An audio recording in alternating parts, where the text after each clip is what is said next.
Cyber ವಂಚನೆ ಅನ್ನುವಂಥದ್ದಿದೆಯಲ್ವಾ, ಅದು ದೇಶವ್ಯಾಪಿ ಕೂಡ ಹರಡಿದೆ. ಆದರೆ ಒಂದು ಆತಂಕ, ಕರ್ನಾಟಕದಲ್ಲಿ ಅತಿ ಹೆಚ್ಚು ಸೈಬರ್ ವಂಚನೆ ಪ್ರಕರಣಗಳು ದಾಖಲಾಗ್ತಾ ಇದ್ದಾವೆ.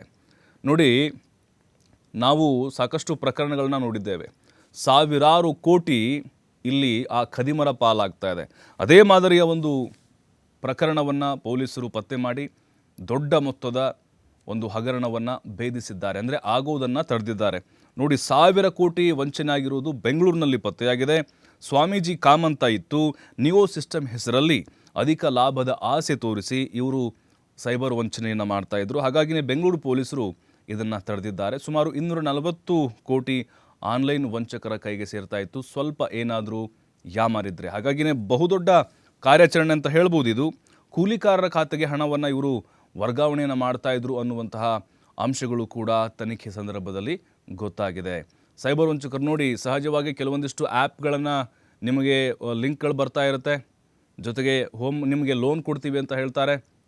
ಅದರ ಜೊತೆಗೆ ನೀವು 100 ರೂಪಾಯಿ ಇನ್ವೆಸ್ಟ್ ಮಾಡಿದರೆ ನಿಮಗೆ 200 ರೂಪಾಯಿ ಸಿಗುತ್ತೆ, ಅಥವಾ ನಿಮಗೆ ಅಧಿಕ ಲಾಭ ಸಿಗುತ್ತೆ, ಈ ಆಸೆಯನ್ನು ತೋರಿಸೋದು.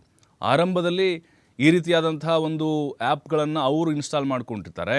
ಆಮೇಲೆ ಅದರ ಲಿಂಕನ್ನು ನಿಮ್ಗೆ ಕಳಿಸಿರ್ತಾರೆ. ಅದನ್ನು ನೀವು ಓಪನ್ ಮಾಡಿದರೆ ಮುಗೀತು, ಕಂಪ್ಲೀಟಾಗಿ ಹಳ್ಳಕ್ಕೆ ಬಿದ್ದಿರಿ ಅಂತ ಅರ್ಥ.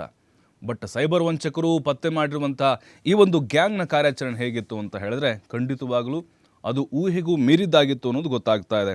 ನೋಡಿ, 4500 ಬ್ಯಾಂಕ್ ಖಾತೆಗಳಲ್ಲಿ ಸುಮಾರು 240 ಕೋಟಿ ರೂಪಾಯಿ ಹಣ ವಂಚಕರ ಪಾಲಾಗ್ತಾ ಇತ್ತು. ಈಗಾಗಲೇ ಪೊಲೀಸರು ಇದಕ್ಕೆ ಸಂಬಂಧಪಟ್ಟಂತೆ 12 ಮಂದಿಯನ್ನು ಕೂಡ ಬಂಧನ ಮಾಡಿದ್ದಾರೆ.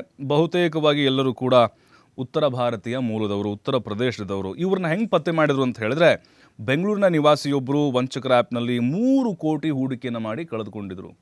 ನೋಡಿ, ಇದು ಯಾರು ನಮ್ಮ ಬಡವರು ಅಥವಾ ಮಧ್ಯಮ ವರ್ಗದವ್ರು ಯಾರು ಹಣ ಕಳ್ಕೊಂಡಂಥ ಉದಾಹರಣೆ ಇಲ್ಲ. ಎಲ್ಲ ದೊಡ್ಡ ದೊಡ್ಡ ಕುಳಗಳೇ, ಬಿಸ್ನೆಸ್ ಮೆನ್ಗಳೇ, ಈ IT BT ಕೆಲಸ ಮಾಡೋವಂಥವ್ರೆ ಹಣ ಕಳೆದುಕೊಂಡು ಬೀದಿಗೆ ಬರ್ತಾ ಇದ್ದಾರೆ. ಯಾಕಂದರೆ ದುಡ್ಡಿರುತ್ತಲ್ವಾ, ಏನು ಮಾಡೋಣ ಇಟ್ಕೊಂಡು ಅದೇ ಡಬಲ್ ಮಾಡೋಣ ಅಥವಾ ಅದರಿಂದ ಲಾಭ ಗಳಿಸೋಣ, ಆ ರೀತಿಯಾದಂಥ ಒಂದು ಉದ್ದೇಶ ಅಥವಾ ಹಣದ ಆಸೆ ಅಷ್ಟೇ, ಮತ್ತೇನಿಲ್ಲ. ಜೊತೆಗೆ ಪೊಲೀಸರಿಗೆ ದೂರನ್ನು ಕೊಡ್ತಾರೆ. ಅದಾದಮೇಲೆ ಆ ಖಾತೆಯನ್ನು ಪೊಲೀಸರು ಕಂಪ್ಲೀಟಾಗಿ ಫ್ರೀಸ್ ಮಾಡಿಬಿಡ್ತಾರೆ, ಅಂದರೆ ಅದನ್ನು ಸೀಸ್ ಮಾಡ್ತಾರೆ. ಇನ್ನು ಖಾತೆದಾರನ ಅಕೌಂಟ್ ತನ್ನ ಯಾಕೆ ಸೀಸ್ ಮಾಡಿದರೆ ಅಂತ ಪ್ರಶ್ನೆ ಮಾಡಿದಾಗ ಹಗರಣ ಪತ್ತೆ ಆಗುತ್ತೆ. ನೋಡಿ, ಆತನಿಗೂ ಕೂಡ ಗೊತ್ತಿರುವುದಿಲ್ಲ ನನ್ನ ಹಣ ಹೋಗಿದೆ ಅಂತೇಳಿ. ಅದಾದಮೇಲೆ ಪ್ರಕರಣವನ್ನು ಇನ್ನೂ ಆಳಕ್ಕೆ ಹೋಗಿ ಭೇದಿಸಿದಾಗ ಒಂದೊಂದೇ ಸ್ಫೋಟಕ ಅಂಶಗಳು ಪತ್ತೆಯಾಗುತ್ತೆ. ಯಾಕೆ ಕರ್ನಾಟಕದಲ್ಲೇ ಜಾಸ್ತಿ ಆಗುತ್ತೆ ಅಂತ ಹೇಳಿದ್ರೆ ವಂಚನೆ ಪ್ರಕರಣಗಳು ಆನ್ಲೈನ್ ಇದ್ರದ್ದು, ನೋಡಿ, ತಮಿಳುನಾಡು, ಆಂಧ್ರ, ಕೇರಳ ಅವ್ರಿಗೆ ಭಾಷೆ ಮೇಲೆ ಅತಿಯಾದಂಥ ಒಂದು ಪ್ರೀತಿ ಇದೆ. ನಮ್ದು ಯಾವುದೋ ಒಂದು ಕಾಲ್ ಬರುತ್ತೆ ಅಂದ್ಕೊಳ್ಳಿ, ಈಗ ಕಸ್ಟಮರ್ ಕೇರ್ ಫೋನ್ ಮಾಡ್ತಿರ್ತಾರೆ. ನಮ್ದೇನಾಗುತ್ತೆ, ಕನ್ನಡಿಗರು ವಿಶಾಲ ಹೃದಯದವರು. ಅವ್ರು ಇಂಗ್ಲೀಷಲ್ಲಿ ಮಾತಾಡಿದರೆ ಹಾಯ್ ಹಲೋ ಅಂತೀವಿ, ಹಿಂದಿಲಿ ಮಾತಾಡಿದರೆ ಆಪ್ಕಾ ಕ್ಯಾ ಹೈ ಈ ಥರ ಮಾತಾಡ್ತೀವಿ. ನೋಡಿ, ಇದೇ ಕಾರಣ ಇದು. ಅಥವಾ ಕನ್ನಡದಲ್ಲಿ ಮಾತಾಡಿ ಅಂತ ಹೇಳಿಬಿಟ್ರೆ ಮುಗೀತು, ಅಥವಾ ಇಂಗ್ಲೀಷಲ್ಲಿ ಮೆಸೇಜ್ ಬಂದರೆ ನಾವು ಇಮಿಡಿಯೇಟ್ಲಿ ರಿಪ್ಲೈ ಮಾಡಿಬಿಡ್ತೀವಿ. ಆದರೆ ತಮಿಳ್ನಾಡವ್ರು ಹಂಗೆ ಮಾಡೋದಿಲ್ಲ, ಮಾತೃಭಾಷೆ ಪ್ರಿಪೇರ್ ಕೊಡ್ತಾರೆ ಅವರು, ತಮಿಳ್ ಭಾಷೆಯಲ್ಲೇ ಮಾತಾಡಿ. ಈ ರೀತಿ ಮಾಡೋದ್ರಿಂದ ಏನಾಗುತ್ತೆ, ಖಂಡಿತವಾಗ್ಲೂ ಅದು ಅವರಿಗೂ ಕೂಡ ಅರಿವಾಗುತ್ತೆ, ಅಯ್ಯೋ ನಾವಿಲ್ಲಿ ಯಾವುದೇ ಸ್ಕ್ಯಾಮನ್ನು ಮಾಡೋಕ್ಕಾಗೋದಿಲ್ಲ ಅಂಥೇಳಿ.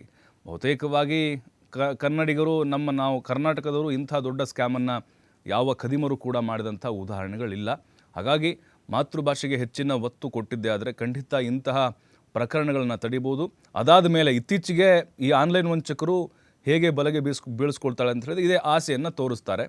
ಹಾಗಾಗಿ ಮೇಲೆ ಏನು ಮಾಡ್ತಾರೆ, ಕೆಲವೊಬ್ಬರು ಕಡಿಮೆ ಸಂಬಳ ಇರುವಂಥವ್ರು ಪಾಪ ಅವರು ಎಷ್ಟು ಜನ ಆ ಒಂದು ಹಣವನ್ನು ಕಳ್ಕೊಂಡಂಥ ಉದಾಹರಣೆಗಳಿದ್ದಾವೆ.